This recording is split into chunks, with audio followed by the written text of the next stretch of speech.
अस्सलाम वालेकुम वरहमतुल्लाहि वबरकातुहू। बिस्मिल्लाहिर्रहमानिर्रहीम। अल्लाह के नाम से शुरू करते हैं जो बड़ा मेहरबान और निहायत रहम करने वाला है। पारा नंबर 9 ख़त्म होने वाला है और सूरह अनफाल की आयत नंबर 8 का जिक्र करेंगे। इस्तस्तगीसूना रब्बकुम फस्तजाबा लकुम अन्नी मुमिद्दुकुम बिअल्फिम मिनल मलाइकाति मुर्दिफीना। इस आयत में अल्लाह ताला ने अपने प्यारे महबूब हज़रत मोहम्मद मुस्तफ़ा सल्लल्लाहु अलैहि वसल्लम के साथ मदद का वादा फरमाया था, जिसके बारे में नबी करीम सल्लल्लाहु अलैहि वसल्लम ने अपने सहाब को बताया और फरमाया कि चलो अल्लाह की बरकत पर भरोसा करो, इसने मुझसे वादा किया है और मैं तुम्हें बिशारत देता हूँ कि मुझे दुश्मनों के गिरने की जगह नज़र आ रही है। और हजूर ने कफ़ार के मरने और गिरने की जगह नाम ब नाम बता दी और एक एक की जगह पर निशानात भी लगा दिए गए और ये मौजज़ा देखा गया कि इनमें से जो मर कर गिरा इसी निशान पर गिरा और इससे ज़रा भी हता ना हुई।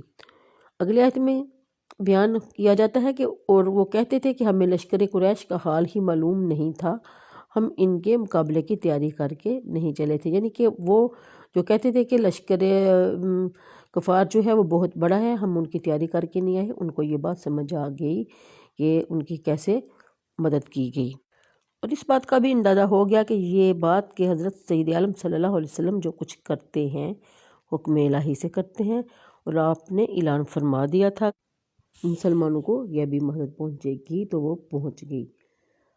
आगे बयान किया जाता है कि यानी अबू सुफियान के काफ़िले और अबू जहल के लश्कर, यानी अबू सुफियान का काफ़िला दीन हक़ को गलबा देकर इसको बुलंद बाला करे और इन्हें इस तरह हलाक करे कि इनमें से कोई भी बाकी ना बचे, यानी इस्लाम की ज़हूर सबात अता फरमाए और कुफर को बटाए। शान नुज़ूल मुस्लिम शरीफ की हदीस में है कि रोज़े बदर रसूल करीम सल्लल्लाहु अलैहि वसल्लम ने मुशरिकीन को मुलाजा फरमाया कि 1000 हैं और आपके असहाब 310 से कुछ ज़्यादा। तो हजूर किबले की तरफ मुतवज्जो हुए और अपने मुबारक हाथ फैलाकर अपने रब करीम से ये दुआ करने लगे कि या रब जो तूने मुझसे वादा फरमाया है पूरा कर, या रब जो तूने मुझसे वादा किया अनायत फरमा, या रब अगर तू अहले इस्लाम की इस जमात को हलाक कर देगा तो ज़मीन में तेरी परस्तिश ना होगी।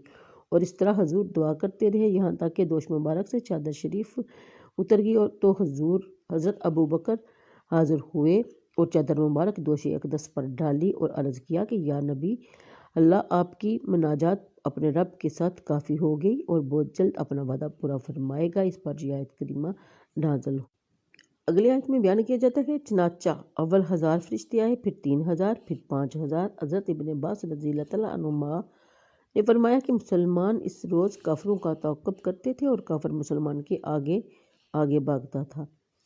अचानक ऊपर से कोड़े की आवाज़ आती थी और सवार का ये कलमा सुना जाता था, अकदिम हज़ूम, यानी आगे बढ़, ए हज़ूम।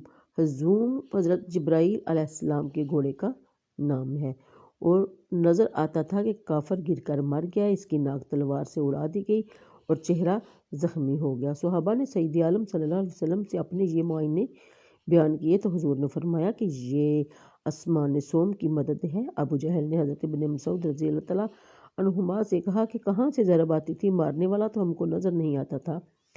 आपने फरमाया कि फ़रिश्तों की तरफ से। तो कहने लगा फिर तो वही गालिब हुए, तुम तो गालिब ना हुए।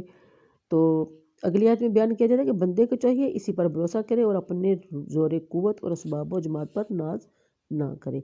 आगे बयान किया जाता है कि हज़रत इब्न मसूद रज़ी अल्लाह तआला अन्हुमा ने फरमाया कि गनूदगी अगर जंग में हो तो अमन है और अल्लाह की तरफ से है, और नमाज में हो तो शैतान की तरफ से है। जंग में गनूदगी का अमन होना इससे ज़ाहिर है कि जिसे जान का अंदेशा हो इसे नींद और ऊँग नहीं आती, खतरे और इज़्तिराब में रहता है। खौफ शदीद की वक़्त गनूदगी का आना हुसूल अमन और ज़वाल खौफ की दलील है। बाज़ मुफस्सिरीन ने कहा है कि जब मुसलमानों को दुश्मन की कसरत और मुसलमानों की किल्लत से जानों का खौफ हुआ और बहुत ज़्यादा प्यास लगी तो इन पर गनूदगी डाल दी गई। तो आज के लिए इतना ही, मुझे दीजिए इजाज़त, दुआओं में याद रखिए। अल्लाह ताला आप सबका हामी व नासर हो। वीडियो पसंद आ जाए तो लाइक और शेयर कर दिया करें, ये सदका जारिया होता है। अल्लाह हाफिज़।